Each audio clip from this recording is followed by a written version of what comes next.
నమస్తే అమ్మా. నమస్తే అమ్మా. మహాశివరాత్రి శుభాకాంక్షలు. మీ అందరికీ కూడానమ్మా. ఎస్, శివరాత్రి వచ్చేసిందంటే ఉమ్, చాలా చాలా కోలాహలంగా ఆలయాలన్నీ రెడీ అయిపోతాయి. బికాస్ అవునమ్మా. కంపల్సరీ అందరం కూడా ఒక్కసారైనా రోజులో ఆలయ దర్శనం చేసుకుంటాం.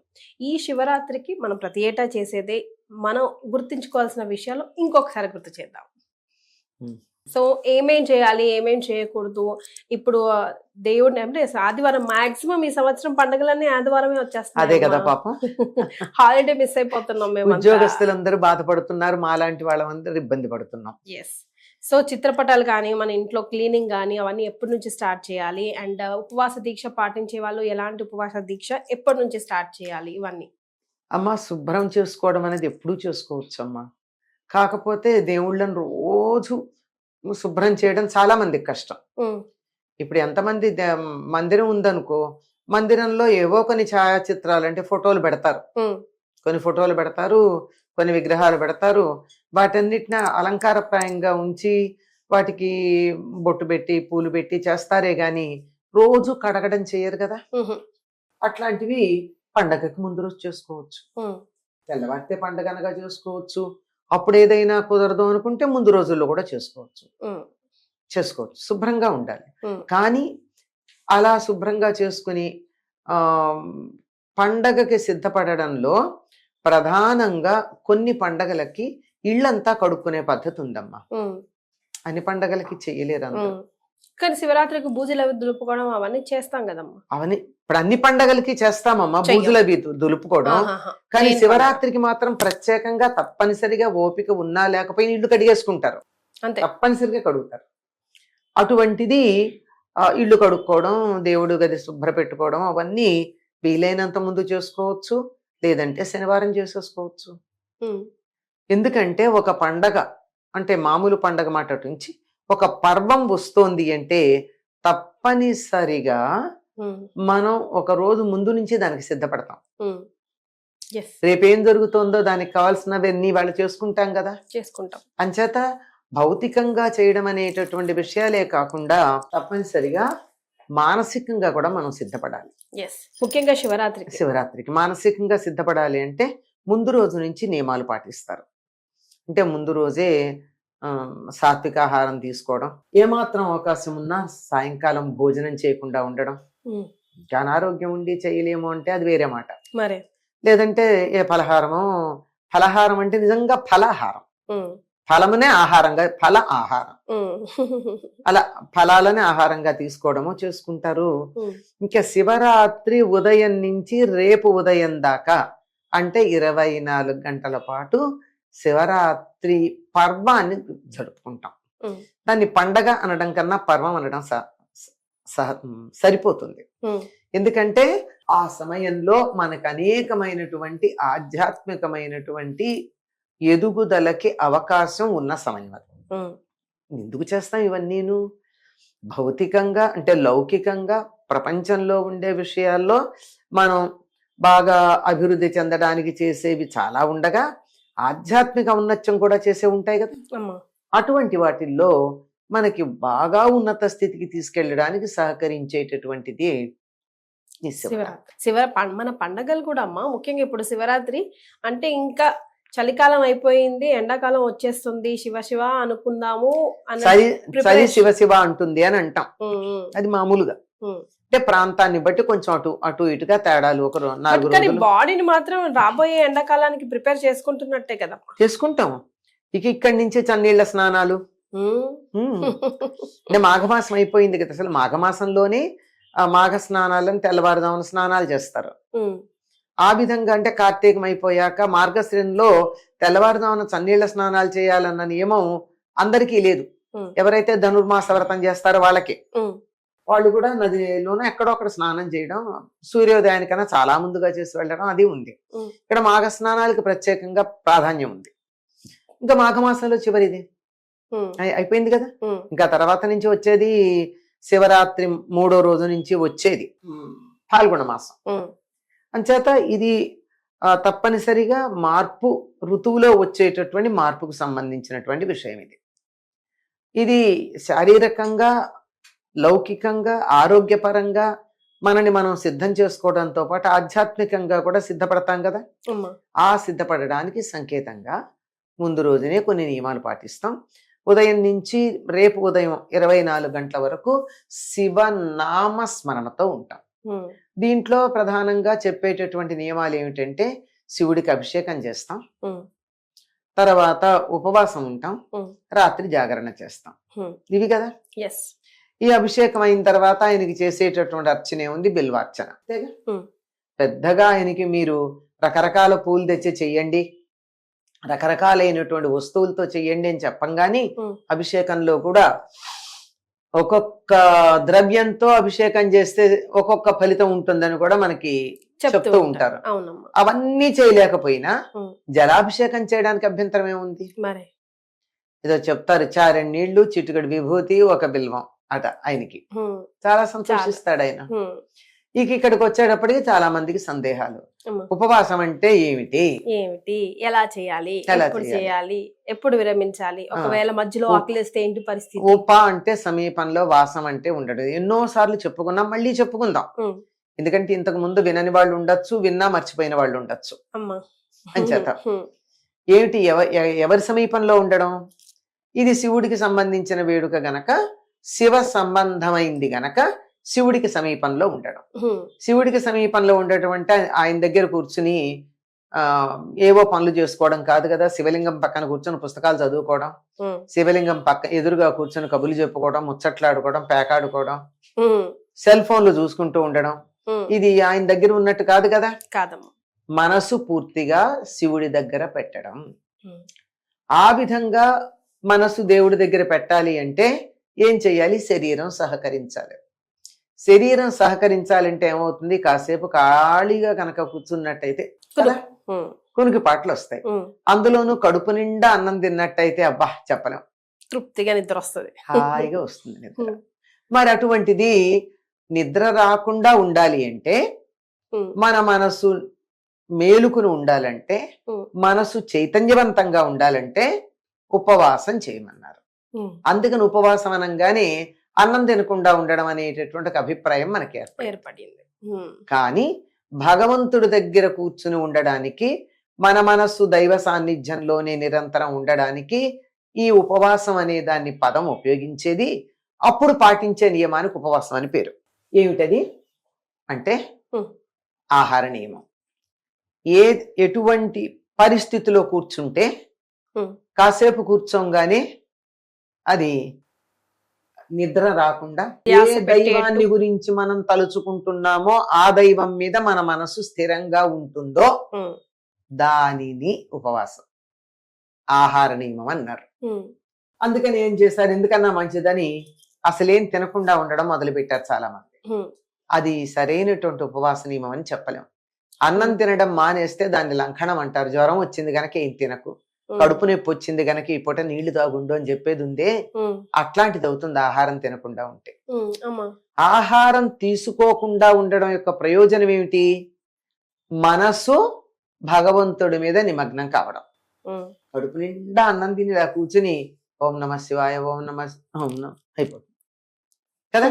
అమ్మా. అలా కాకుండా ఉండాలంటే కడుపు నిండా తినకూడదు. ఉమ్, సరే, కడుపు నిండా తినకూడదంటే మనిషికి నోరు అదుపులో పెట్టుకోవడం చాలా కష్టం గనక తినడం మొదలు పెడితే ఆగదు కడుపు నిండేదాకా. అందుకే మొత్తానికి అందుకని మానేయడం అన్నది చాలా మంది చేసినటువంటి అలవాటుగా చేస్తూ వచ్చారు. కానీ వాస్తవానికి శరీర ధర్మాన్ని అనుసరించి ఉపవాసం పాటించమన్నారు. కష్టపెట్టి కాదు. అమ్మా. అంటే అనారోగ్యంగా ఉంది, ఉమ్, కఠినంగా ఉపవాసం పాటించక్కర్లా. ఉమ్, ఏదైనా ఉండలేమండి మేము, తినకుండా ఉండలేము అంటే పాలు, రసాలు తాగొచ్చు. ఉమ్. అలా లిక్విడ్స్ తాగితే మేము ఉండలేమండి అంటే పళ్ళు తినచ్చు. అట్లీస్ట్. అంటే ఏవి తీసుకోవటం వల్ల వెంటనే శరీరానికి శక్తి వచ్చి జీర్ణాశయం మీద బరువు పడి కళ్ళు మూతలు పడవో ఆ ఆహారం తీసుకోవచ్చు. అంతేమ్మా. అంతే. ఇది పెట్టుకుని చాలా మంది ఏం చేస్తారంటే అక్కడ పళ్ళు పెట్టుకుని ప్రతి అరగంటకో పండు తింటూ ఉంటారు. అది కూడా కరెక్ట్ కాదు కదా. కాదు కదా. మనం ఆహారం తీసుకునే సమయానికి ఎప్పుడైతే జీర్ణకోశంలో ఆ రసాలు, జీర్ణ రసాలు ఉత్పత్తి అవుతాయో ఆ సమయానికి ఏదో ఒక్కటి కొద్దిగా ఒక అరటిపండు, ఓ జామకాయ, ఇంకేదో ఒకటి కొంచెం దీనికి కూడా రెస్ట్ ఉండాలి కదా, ఆ? దీనికి కూడా రెస్ట్ ఉండాలి కదా ఉండాలి, machine ఉండాలి. కి.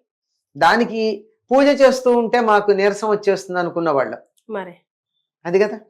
ఎందుకంటే నిజంగా త్రికరణ శుద్ధిగా పూజాధికాలు నిర్వర్తిస్తూ ఉన్నప్పుడు చాలా శక్తి కలుగుతుందమ్మా లోపల. శక్తి ఉత్పన్నమయ్యి మామూలు కన్నా ఆకలి కూడా వేస్తుంది. మీరు గమనించండి, ఏదైనా పూజలు చేస్తే మామూలు కన్నా ఎక్కువ అన్నం తింటాం. అంటే నిజంగా ధ్యానంలో కూర్చుని తన్మయమైపోయి ధ్యానం చేస్తే మెలకు రాగానే ఆకలి అనిపిస్తుంది. అలాగే 1 గంట 2 గంటలు జపం చేస్తే ఆ జపం పూర్తయిన తర్వాత ఏదైనా గబాల తినాలని అనిపిస్తుంది. అందుకనే సాధారణంగా నీళ్లు పక్కన పెట్టుకుని జపం చేస్తూ ఉంటారు, వెంటనే నీళ్లు తాగడానికి. లోపల శక్తికి సంబంధించింది వేడి కదా, వేడి ఉత్పన్నం అవుతుంది. అందువల్ల తేలికగా పళ్ళో పాలు తీసుకోవాలి. ఇది ఉపవాసం. ఈ ఉపవాసం వల్ల మనం భగవంతుని యందు మన మనసు మేలుకుని ఉంటుంది. నిద్రపోకుండా, మనసు నిద్రపోకుండా, శరీరం కాదు, మనసు నిద్రించకుండా. అప్పుడు దాన్ని జాగరణ అన్నారు. సాత్వికంగా తీసుకోమని ఎందుకు చెప్పారంటే తీవ్రమైనటువంటి కటు, తిక్త, లవణ ఇత్యాదులు అంటే ఇవన్నీ కలిపేసి మనం మామూలుగా చెప్పాలంటే స్పైసీ ఫుడ్ అంటాం. ఆ స్పైసీ ఫుడ్ తీసుకున్నట్టయితే కొంచెం రజోగుణ ప్రకోపం జరుగుతుంది. అందువల్ల ఎంతసేపు పూజ చేయాలి అనేటటువంటి మాటలు వచ్చేస్తూ ఉంటాయి. దేవుడి మీద కూడా కోపం వచ్చేస్తుంది అప్పుడప్పుడు. అయ్యో, చాలా మంది పగలల్లో ఉపవాసం ఉండి సాయంకాలం నక్షత్రాలు పొడిచాక తింటాము అంటారు. అందుకని వాళ్ళు చుక్కలు ఎప్పుడు పొడుస్తాయా అని చూస్తూ ఉంటారు. ఇట్లాంటి వాటి మీద దృష్టి పోకుండా ఉండాలంటే సాత్వికమైనటువంటిది ఏదో ఒకటి కొంచెం తీసుకుంటే తప్పు లేదు. ఉండగలిగితే అసలు ఏం తినకుండా ఉండొచ్చు. ఎందుకంటే ఒక నియమం పెట్టుకున్నాక నేను నా సమయాన్నంతా శివుడిని అర్చించడానికే వినియోగిస్తాను అని నిర్ణయం తీసుకుని కూర్చున్నాక చాలా మందికి ఆకలి అనిపించదు. వాళ్ళకి చాలా ఇష్టమైన పదార్థం తీసుకొచ్చి ఎదురుగా పెడితే కూడా వాళ్ళు తినాలన్న భావన కూడా కలగదు, వాళ్ళకి ధ్యాస ఉండదు. ఆ విధంగా ఉన్నప్పుడు అది ఉపవాసం బాగుంటుంది. ఆ విధంగా ఉపవాసం చేసిన తర్వాత మనసు మేలుకుని ఉంటుంది గనక మనం ఓం నమ శివాయ అంటున్నా, త్రయంబకమిజామహే అంటూ ఉన్నా శివుడి మీదే మనసు. ఎందుకని మేలుకుని ఉండాలి? మేలుకుని ఉండడం అంటే చాలా మంది అనుకుంటారు పేకాడుకుంటూను, అదే ఒక టికెట్ మీద 2 సినిమాలు వేసేవాళ్ళు మా చిన్నతనంలో. అంటే మేలుకుండడానికి శివరాత్రికి ఇట్లాంటివంటే పోనీ అదేదో శివుడికి సంబంధించింది అయితే శివ ధ్యానంలో ఉంటారనుకోవచ్చు, కానీ వేరే రకంవి కాదు కదా. ఎందుకని జాగరణ అంటే మేలుకుని ఉండడం దేనికి? ఆయన పట్ల మన మనసు చైతన్యవంతంగా ఉండి ఆయన ఉద్భవించే సమయానికి మనం సిద్ధంగా ఉండి ఆయనకి ఆహ్వానం పలకడానికి. అర్ధరాత్రి కదా ఆయన నేను ఉద్భవించాడని చెప్పినటువంటిది. మాఘకృష్ణ చతుర్దశ్యాం, అది అర్ధరాత్రి లింగోద్భవ సమయం అంటూ ఉంటారు. అదే కదా, లింగోద్భవ సమయం అంటారు. ఆ లింగం ఉద్భవించింది మాఘకృష్ణ చతుర్దశి అర్ధరాత్రి. ఆయన ఎందుకు ఆ టైంలో ఎందుకు ఉద్భవించాడు అంటే దేవతలు మునులు వాళ్ళందరూ ఆయన్ని ప్రార్థించారు. సర్వాంతర్యామి నువ్వు, అంతటా ఉన్నావు, నిన్ను ప్రత్యేకంగా మేము ధ్యానం చేయాలన్నా, పూజించాలన్నా, ఆరాధించాలన్నా మాకొక లక్ష్యం ఉండాలి కదా, ఒక గుర్తు ఉండాలి కదా, ఆ గుర్తుగా నువ్వు ఉండాలి అని అలా అనుకున్నటువంటి అప్పుడు వాళ్ళ కోరిక మేరకు ఆవిర్భవించాడు అనమాట. కనుక వాళ్ళు అలా ఎదురు చూస్తూ ఉన్నారు కదా ఆయన ఎప్పుడు ఆవిర్భవిస్తాడా అని. మనం కూడా వాళ్ళల్లాగా ఎప్పుడు ఆయన ఆవిర్భవిస్తాడా అని ప్రదోష వేళ నుంచి అర్ధరాత్రి దాకా మేలుకుని ఉండాలి. అర్ధరాత్రి లింగోద్భవ సమయం అయిన తర్వాత ఆయన అభిషేక ప్రియుడు గనక అభిషేకం చేసి ఇంకా మనకు శక్తి సామర్థ్యాలను అనుసరించి బిల్వార్చనలు, పూజలు, అష్టోత్తరాలు మీకు ఏది ఎవరికి వీలైతే వాళ్ళు చెయ్యడం. లేదు ఆయన ఆవిర్భవించాడని నమస్కారం చేసుకుని పడుకుంటే అలా పడుకునే వాళ్ళు ఉన్నారు. ఆ మాత్రమైనా చాలు కదా, అసలు లేని దానికన్నా. కానీ నేను శ్రద్ధగా ఉంటాను అనుకున్న వాళ్ళు మాత్రం సూర్యోదయం దాకా అర్చనలే చెయ్యాలి. నెక్స్ట్ డే నైటే పడుకుంటారు, అంటే సోమవారం నైటే పడుకోవడం. ఇప్పుడు ఆదివారం కదా మనకి శివరాత్రి వచ్చింది, ఆదివారం ఉదయం నుంచి సోమవారం ఉదయం దాకా అర్చనలే ఆయనకి సాగుతూ ఉంటాయి. మరి సోమవారం ఉదయం ఏం చేస్తారు?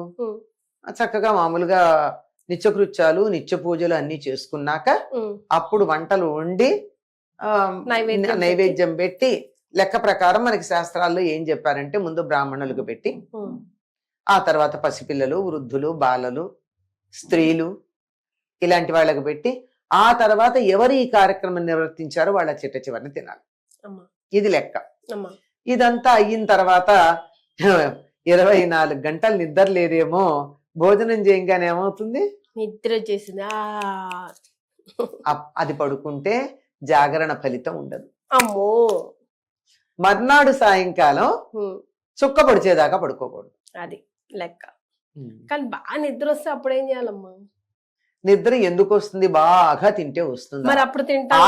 ఆరోగ్యానికి మంచిది కాదు. 24 గంటలు ఖాళీ కడుపుతో ఉండి ఎక్కువ తింటే ఏమవుతుంది, అంతేనండి, గ్యాస్ తంతుంది, ఈ ఇబ్బంది కలుగుతుంది కదా. అందుకని తేలిగ్గానే తినాలి ఆ రోజు. ఎప్పుడైతే తేలిగ్గా తిన్నారో లోపల కాస్త కరకరలాడుతూ ఉంటుంది, అందువల్ల నిద్ర రాదు. ఇంకా ఈ ఉపవాస నియమాల గురించి మాత్రం ఒకటి ఖచ్చితంగా నేను చెప్తానమ్మా, చెప్పి తీరాలి కూడా. అమ్మా ఏమంటే అందరూ కటిక ఉపవాసం ఉండకూడదు. నీళ్లు కూడా తాగకుండా ఉంటాము అనేటటువంటి మొండితనానికి వెళ్ళొద్దు. ఇదే నిర్జల ఉపవాసం కాదు, ఇది కాదు. కనుక హాయిగా నీళ్లు తాగితే తాగొచ్చు, దాహం అనిపిస్తే. ఎందుకంటే కనీసం ఓం నమ శివాయ అనాలంటే కూడా మా అనేటప్పుడు, సి అనేటప్పుడు నాలుక స్పష్టంగా రావాలి కదా, నోరు పెడచగట్టుకుపోకూడదు. కనుక నీళ్లు తాగొచ్చు. ఇందాకే నేను చెప్పినప్పుడు మందులు అవి వేసుకోవాలనుకున్న వాళ్ళు ఆ ఉప్పు కారాలు ఉన్న వంటలు వండినవి కాకుండా ఏదో పండు ఏదో తీసుకుని మందులు వేసుకోవచ్చు. ఇది అవకాశాన్ని బట్టి. ఎవరు ఉపవాసం చెయ్యకూడదో కూడా మన వాళ్ళు చెప్పారు శాస్త్రంలో. బాలింతలు, గర్భవతులు, అనారోగ్యం చేసి కోలుకుంటున్నటువంటి వారు, వృద్ధులు, చిన్నపిల్లలు, చదువుకునే వాళ్ళు, అసలే పరీక్షలు ఇప్పుడు, వాళ్ళు ఉపవాసం చెయ్యకూడదు. అంతే, చెయ్యక్కర్లా కాదు, తేడా ఉంది కదా. చెయ్యి, చేస్తే మంచిది, నీ ఇష్టం, చెయ్యకూడదు. 3 రకాలు ఉన్నాయి కదా, మూడు రకాలు ఉన్నాయి కదా. చెయ్యకూడదు. గర్భవతులు చెయ్యరాదు, నో ఎక్సెప్షన్స్. పాలిచ్చే తల్లులు చెయ్యరాదు. లేదండి మాకు ప్రతి సంవత్సరం చేసే అలవాటు ఉంది, ఈ ఏడాది మనసు బాగుండదు అంటే మామూలుగా 1 అరా పండు కాకుండా కడుపు నిండా తినండి పళ్ళు. కడుపు నిండా, కడుపు బాగా నిండేటట్టుగా లోపల ఉన్నటువంటి పరమాత్మ స్వరూపమైన బిడ్డకు గాని, పాలు తాగుతూ ఉన్నటువంటి పరమాత్ముడికి గాని ఇబ్బంది కలగకుండా ఉండాలి. అందుకు అలాంటి వాళ్ళను ఉపవాసం చేయొద్దన్నారు. దీర్ఘ రోగులు కూడా చేయకూడదు. ఇప్పుడే ఏదో టైఫాయిడ్ ఈ మధ్య వస్తున్నాయి కదా, టైఫాయిడ్ లాంటిది వచ్చి కోలుకున్నారు, ఇప్పుడే పచ్చని తిన్నారు, వాళ్ళు చేయకూడదు. చెయ్యొద్దు అని చెప్పారు. అదే శాస్త్రం క్లియర్ గా చెప్పింది, చాలా స్పష్టంగా చెప్పింది. ఎందుకంటే మన శాస్త్రాలకి మనిషి చాలా ప్రధానం. మనిషి యొక్క ఆరోగ్యం, మనిషి యొక్క ఔన్నత్యం, మనిషి యొక్క శ్రేయస్సు చాలా ప్రధానంగా చెప్పుకుంటారు. అందులోనూ శివుడు అంటే ఏమిటి? శుభాన్ని కలిగించేవాడు.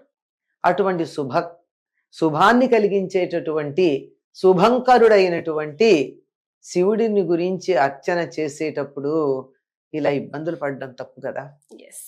రేపొద్దున ఇవాళ ఉపవాసం చేసి రేపొద్దున ఇంట్లో వాళ్ళందరినీ కంగారు పెడితే శివుడు మెచ్చుతాడా? మరే కాదు కదా. అంచేత హాయిగా చేయండి.